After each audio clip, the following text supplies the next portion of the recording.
Hello everyone, आज हम लोग करेंगे चैप्टर 1 क्लास 6 एनसीईआरटी का what where how and when. कब, कहाँ, कैसे और क्यों जो इवेंट्स हुए पास्ट के बारे में, ये सब चीज़ के बारे में जानेंगे। हम लोग अपने पास्ट से क्या जान पाते हैं जब हम लोग अपने पास्ट के बारे में पढ़ते हैं। तो कैसे लोग कपड़ा पहनते थे, कैसे रहते थे, उनका घर कैसा था, कौन से रिवर के बगल में वो रहते थे या वो पहाड़ पे रहते थे, ये सब चीज़ के बारे में हम लोग जानते हैं जब हम लोग अपने पास्ट के बारे में पढ़ते हैं। So let's look what we get to know after studying about our past. We can study food, clothes, houses, people, even lives of hunter, herders and farmers, etc. जब हम लोग अपने पास्ट के बारे में पढ़ते हैं तो हमें पता चलता है कि लोग पहले कैसे क्लोथ्स पहनते थे, कैसे घर में रहते थे, उनका स्ट्रक्चर कैसा था घर का। जैसे कि हम लोग हड़प्पा मोहनजोदारो के बारे में पढ़ेंगे कि उनका ड्रेनेज सिस्टम अच्छा था या उनका स्ट्रक्चर ऑफ हाउस बहुत अच्छा रहता था। हम लोग हंटर्स के बारे में पढ़ेंगे कि वो लोग कैसे इक्विपमेंट्स को यूज़ करते थे, स्टोन्स कैसा था या शार्प टूल्स यूज़ करते थे, कैसे कैसे उनके हंटिंग पैटर्न में भी चेंजेस आया जैसे जैसे पेलियोलिथिक, मेसोलिथिक, नियोलिथिक एजेस आने लगा। हर्डर्स के बारे में हम लोग जानेंगे कि कैसे लोग जो थे जानवर को पालते थे और उनको मल्टीपल यूजेस में इस्तेमाल करने लगे। पहले तो केवल पाल के खाते थे, फिर अब वो लोग खेती में भी यूज़ करने लगे। फार्मर्स क्या क्या ग्रो करते थे, क्रॉप, ये सब चीज़ के बारे में हम लोग अपने पास्ट से जानते हैं। हम लोग अपने पास्ट से ये भी जान पाते हैं कि लोग जो थे वो मेनली जो रिवर्स थे, रिवर बैंक थे, उसके बगल में रहते थे, क्योंकि वाटर जो है वो नेसेसिटी ऑफ लाइफ है। तो वो मेनली गंगा, नर्मदा, ये सब रिवर्स के बगल में उनका सेटलमेंट्स पाया गया है और ये लोग लार्ज नंबर में यहीं पे रहते थे। वो लोग रेयरिंग ऑफ एनिमल्स भी स्टार्ट कर दिए थे, शीप, गोट, कैटल का, और वो लोग एक स्मॉल धीरे धीरे सेटलमेंट होते होते एक विलेज का फॉर्मेशन हो गया था। People travelled from one part of the subcontinent to another through hills and high mountains. लोग एक पार्ट से दूसरे पार्ट में कैसे जाते थे सब कॉन्टिनेंट से? वो लोग रिवर को क्रॉस करते थे, हिल्स को क्रॉस करते थे। तो मेनली हम लोग देखते हैं कि पहले जो थे लोग हिल्स और माउंटेन्स को क्रॉस करते थे, जैसे कि हिमालयाज को या डेजर्ट हो गया, रिवर्स को, सीज को। भले ही वो इतना डेंजरस था जर्नी, बट वो लोग इस चीज़ को कर पाते थे क्योंकि ट्रेड जो था वो भी देखा गया है कि पहले के समय में ट्रेड भी होता था। Men and women moved in search of livelihood as also to escape from natural disasters like flood or drought. हम लोग देखेंगे कि जो पहले के समय के लोग थे वो लोग एक जगह पे हमेशा ऑल सीजन्स नहीं रहे हैं। एक सीज़न कुछ समय पे वो लोग मतलब पर्टिकुलर स्पेस पे रहे हैं, प्लेस पे रहे, और फिर कुछ सीज़न वो लोग दूसरे प्लेस पे चल जाते थे। क्यों ऐसा होता था? क्योंकि जो नेचुरल डिजास्टर या ड्रॉट, समर के सीज़न में ड्रॉट हो गया तो वो लोग उस जगह पे चल जाते थे जहाँ पर क्लाइमेटिक कंडीशन ऐसा रहता था जहाँ पर वाटर का अवेलेबिलिटी हो, या जहाँ पर बहुत ज़्यादा फ्लड आ जाता था, बहुत ज़्यादा बारिश होता था मानसून के समय में, तो वो लोग वहाँ चले जाते थे जहाँ पर बारिश कम हो। तो ये लोग हमेशा अपना जो प्लेस था वो चेंज करते रहते थे।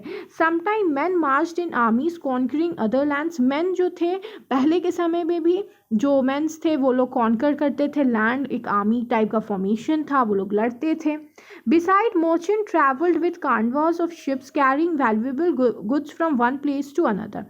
जो शिप्स थी वो लोग पहले के समय में भी शिप्स जो थे वो काम करते थे, गुड्स का ट्रैवल होता था। मेसोपोटामियन सिविलाइजेशन में हम लोग देखते हैं कि कुछ बहुत इंपॉर्टेंट जो पार्ट्स है वो फाउंड हुआ है इंडिया का, या उनका यहाँ फाउंड हुआ। तो ये क्यों, ये क्या दर्शाता है? यह बताता है कि ट्रेड जो था वो उस समय हो रहा था। Religious teachers walked from villages to villages, town to town, stopping to offer instructions and advice on the way. जो रिलीजियस टीचर्स होते हैं, धर्म गुरु होते हैं, वो विलेज से विलेज जाते थे, टाउन टू टाउन जाते थे और इंस्ट्रक्शन देते थे कि आपको क्या फॉलो करना चाहिए, क्या रिलीजियस टीचिंग्स है, अपना प्रीचिंग्स को बताते थे। और इस तरीके से लोगों को पता चलता था कि क्या इम्पोर्टेंस है रिलीजन का उनके लाइफ में। तो हम लोग देखते हैं कि वो लोग प्रे भी करते थे, वो जो नेचुरल अग्नि हो गए या रेन हो गए वो उन लोगों को गॉड की तरह मानते थे और उनका पूजा भी करते थे। Finally, some people perhaps travel driven by spirit of adventure, wanting to discover new and exciting places. All these led to sharing of ideas between people. Two of the words we often use for a country are India and Bharat. The word India comes from the Indus called Sindhu in Sanskrit. हम लोग अपने India को या India कहते हैं या भारत कहते हैं कंट्री को।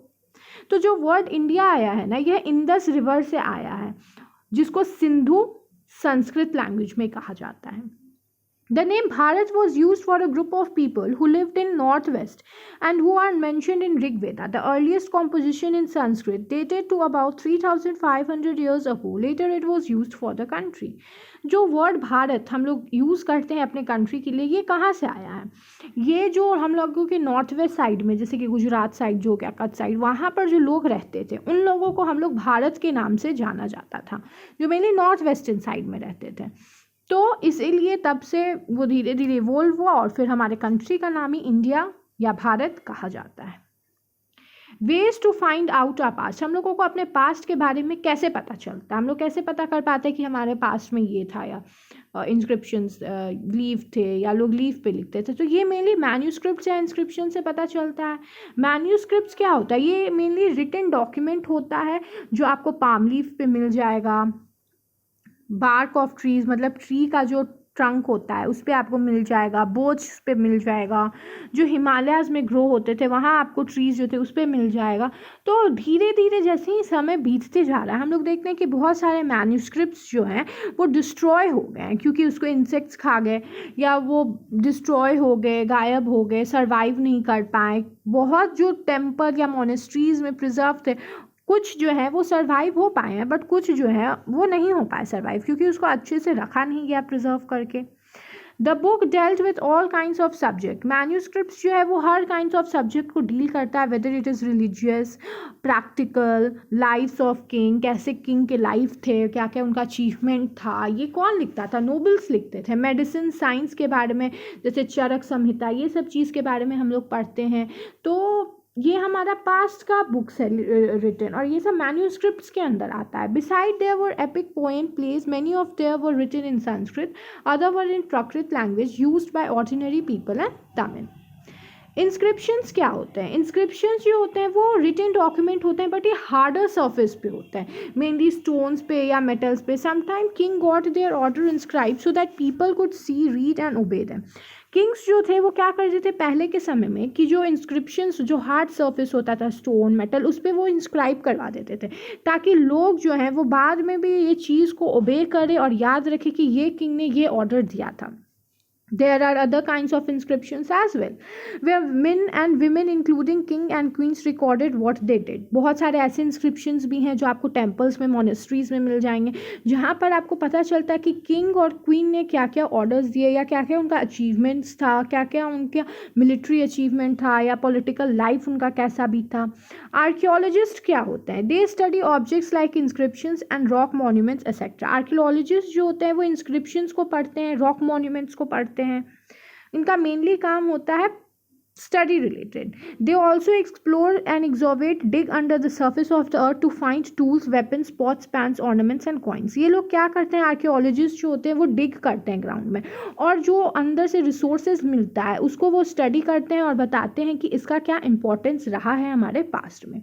सम of these object may be made up of stone, other bones, baked, clay और मेटल। हम लोग जब खोदते हैं, जब आर्कियोलॉजिस्ट खुदाई करते हैं पृथ्वी के अंदर मतलब, तो वो लोग बहुत कुछ पाते हैं, बोन्स, स्टोन्स पाते हैं, मेटल्स पाते हैं, क्ले पाते हैं। तो इससे क्या है, हमें पता चलता है कि लोग, अब जैसे कि हम लोग जब खुदाई हुआ तो बरियल मेथड पता चला कि लोगों को पहले दफनाया जाता था, तो दफनाने के साथ ये भी पता चला कि लोग डॉग के साथ, डॉग का भी वहाँ पर पता, जैसे कि किंग है उसके बगल में डॉग भी है, तो ये पता चला कि लोग जो थे वो पेट लवर्स थे। सामान भी मिला, जैसे कि गोल्ड हो गया लोगों के मरने के साथ। तो लोग हो सकता है ये बिलीव करते होंगे कि डेथ के बाद भी लाइफ है, और वो लोग जो हैं वो इस चीज़ को लेके चले जाएंगे अगर हम लोग उसको अंदर डाल देंगे तो ये सब चीज़ आर्कियोलॉजिस्ट के इंस्क्रिप्शंस या मॉन्यूमेंट्स के बारे में जो लोग पढ़ते हैं उससे से हम लोगों को नॉलेज मिलता है। They also looked for bones of animals, birds and fish to find out what people ate in the past. Plant remains survived more rarely. If seeds of grain and pieces of wood have been burnt, they survived in charred form. बहुत सारे bones जो हैं वो मिलते हैं animals के, birds के, fish के, जिससे जो आर्कियोलॉजिस्ट है वो जान पाते हैं कि पहले के लोग जो थे वो क्या खाते थे, कैसे उनका लाइफ था, कैसे वो लोग सर्वाइव करते थे पहले के लोग। Historian, scholars who study the past often use the word source to refer the information found from manuscript, inscription and archaeology. Historians जो होते हैं वो मेनली स्कॉलर्स होते हैं जो पास्ट के बारे में पढ़ते हैं और हमें इंफॉर्मेशन देते हैं मैन्यूस्क्रिप्ट से, इंस्क्रिप्शन से, आर्कियोलॉजी से, और उसी से हमें नॉलेज मिलता है हमारे पास्ट के बारे में, हमारे रिच कल्चर और हेरिटेज के बारे में। Years continued from date generally assigns to birth of Jesus Christ the founder of Christianity. हम क्रिश्चियनिटी के फाउंडर कौन है? Jesus Christ. तो हम लोग जो मेनली एक डाटा है जो हम लोग पढ़ते हैं कि बिफोर क्राइस्ट, मतलब एक आपको रिनोलॉजी जो पढ़ते हैं तो आप मेनली जीसस से रिलेटेड उसको बताया गया है कि बिफोर जीसस क्राइस्ट।